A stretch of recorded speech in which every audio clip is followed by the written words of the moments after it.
नाज़रीन नवाखे ख़बर ॾी त लाहौर हाई कोर्ट में इमरान ख़ान जी वीडियो लिंक ते अदालतुनि में पेशी ऐं सिक्योरिटी लाइ दाख़िल दरख़्वास्त ते ॿुधणी थी आहे।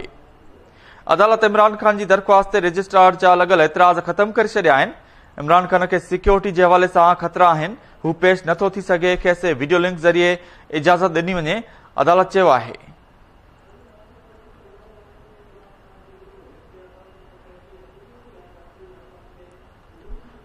अदालत पारां पेश थियण जो हुकुम ॾिनो वियो हो। अव्हांखे अपडेट कयूं त लाहौर हाई कोर्ट में इमरान ख़ान जी वीडियो लिंक ते अदालतुनि में पेशी ऐं सिक्योरिटी लाइ दाख़िल दरख़्वास्त ते ॿुधणी कई वई आहे।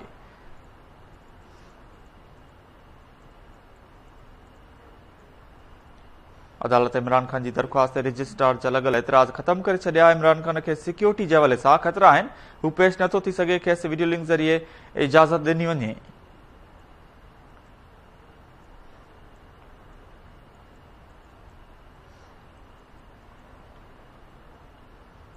अव्हांखे अहम ख़बर ॾियूं त लाहौर हाई कोर्ट में इमरान ख़ान जी वीडियो लिंक ते अदालतुनि में पेशी ऐं सिक्योरिटी लाइ दाख़िल दरख़्वास्त ते ॿुधणी थी आहे।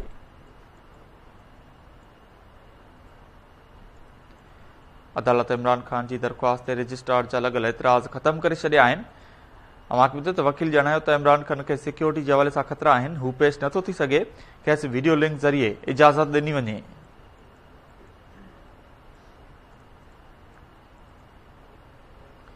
ब्रेकिंग न्यूज़ अव्हांखे ॾियूं त लाहौर हाई कोर्ट में इमरान ख़ान जी वीडियो लिंक ते अदालतुनि में पेशी ऐं सिक्योरिटी लाइ दाख़िल दरख़्वास्त ते ॿुधणी कई वई आहे। लाहौर हाई कोर्ट में अहम केस जी ॿुधणी थी आहे।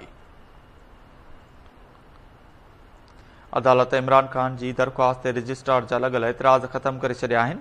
इमरान ख़ान खे सिक्योरिटी जे हवाले सां ख़तरा आहिनि, हू पेश नथो थी सघे, खेसि वीडियो लिंक ज़रिए इजाज़त ॾिनी वञे, वकील चयो आहे।